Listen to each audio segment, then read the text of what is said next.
Hey everyone! Today's story is called Gold Mountain.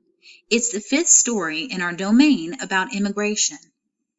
Let's first think about what we've already learned in the previous read-alouds. Take a look at this image. This is an image of Ellis Island.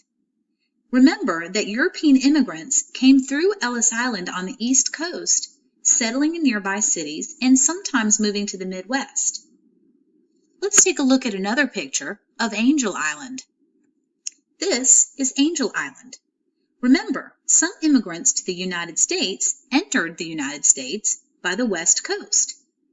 Remember, the name of the immigration center on the West Coast was called Angel Island. Immigrants who came through Angel Island usually came from Asia and settled in the city of San Francisco and in other areas on the West Coast.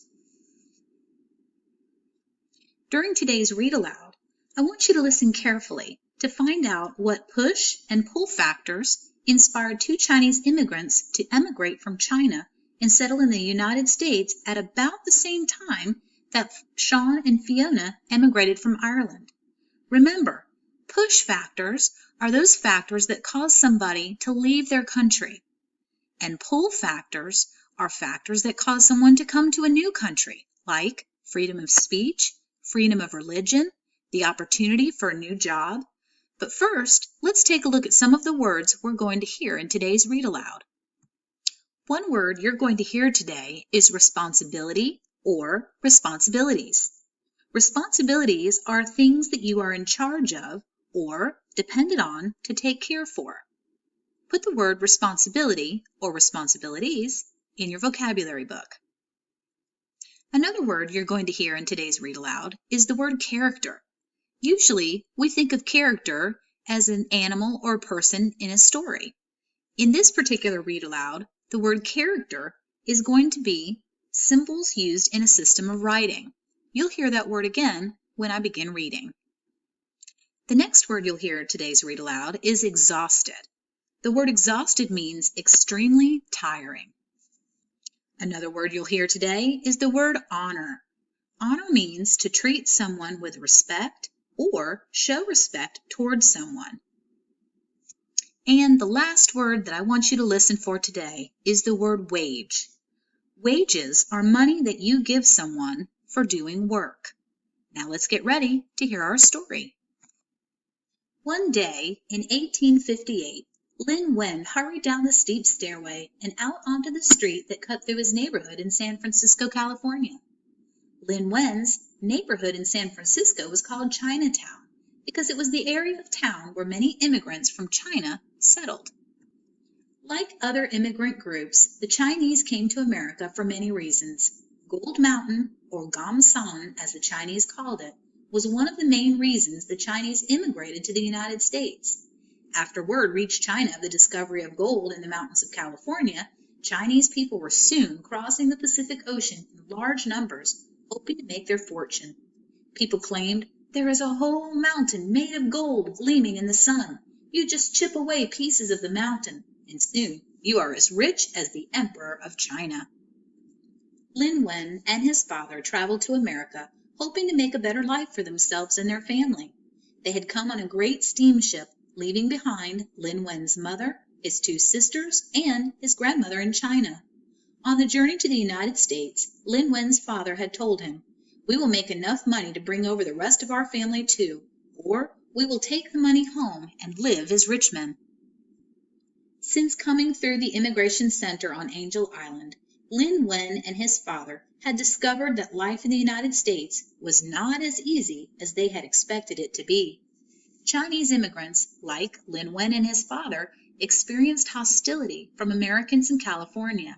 Some Americans believed Chinese immigrants would take all of their jobs because they were willing to work for lower wages. Sometimes jobs paying lower wages were all the Chinese could get because some Americans at that time would not hire them to work in jobs that paid better. The few jobs Chinese immigrants were allowed to do were often hard and dangerous, such as helping to build the railroad that crossed the continent and would link the eastern and western sections of the United States. Some Irish immigrants also helped build that historic railroad. Other Chinese immigrants took jobs working long, exhausting hours in woolen mills, washing dishes in restaurant kitchens, or working in laundries where the clothes were washed in large wooden kettles of boiling water. Americans who were hostile to the Chinese did not like how the Chinese had very different traditions and customs from Americans. European immigrants that were settled into their new American life had trouble accepting immigrants who didn't come from their homelands in Europe. But not all Americans were hostile to Chinese immigrants. Some realized how difficult a new life in America could be for the newcomers. Many Americans were welcoming and kind to the many different immigrants in the United States. Lin Wen and his father never got as far as the gold mines or the mountains, and they quickly learned that it was not as easy to find gold as they had heard. They ended up in Chinatown, where Lin Wen's father worked in a laundry, and Lin Wen was lucky enough to work in a grocery store selling traditional Chinese foods. Lin Wen was on his way to work now, but he had a stop to make first. Winding his way through the streets, he followed a side street to a small door. After passing through it, he climbed some stairs and entered a room. No one would have guessed from the street that this run-down building could hold such a beautiful room. Hanging on the walls were red silk cloths bearing gold-colored Chinese characters. On the floors were plush silk cushions, and the air was fragrant with the sweet smell of incense, wood that, when burned, filled the place with a smell like flowers. An old Chinese man nodded a welcome, and he asked, "You are here to honor the memory of your grandfather?" "Yes, please," Lin Wen answered. Remembering a person's ancestors was, and still is, an important Chinese belief. We owe our being here to those who came before us, Lin Wen's father had taught him. One way to show our respect is to say special prayers and burn incense in their memory. Lin Wen's grandfather had died long before Lin Wen and his father had come to America, but they continued to honor him. Lin Wen bought a thin stick of incense from the old man, lit the end of it with a match, and said a few prayers. Afterward, he thanked the old man and continued on his way to work.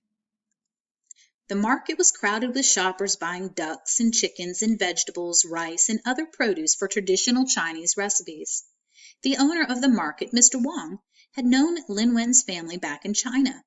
After arriving in San Francisco, Lin Wen and his father had gone to see their old friend, Mr. Wang, who said, "I can hire you or your son to work in my store." Lin Wen's father had answered, "This is an act of great kindness, my friend. Let my son work with you. Another friend has offered us a job at his laundry. I will take that job because it will be more demanding, and that way my son will have time to study and learn."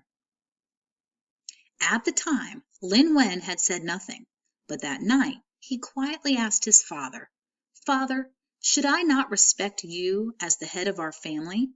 Yet you will not let me take seriously the responsibilities for our family that you have taught me are mine. I should take the job in the laundry. I am young and strong. It will be easy for me to work the long hours there. You should work in the grocery." Lin Wen's father said, "Lin Wen, the only thing as important as respecting your elders is getting an education. If you work in the laundry, you will not have time to study and educate yourself. That is also one of your responsibilities. I have made my decision, but your offer to work in the laundry means a great deal to me. I hope that someday we will have enough money so that we can bring our family here. But even if we never make a lot of money, I now know that I am a rich man, for I have something more valuable than gold, a son who I am very proud of." Remembering this moment, Lin Wen smiled as he was selling spices to a customer. She noticed Lin Wen's smile. "Why are you so happy today?" she asked, handing him her money. "This market is not exactly Gold Mountain, you know."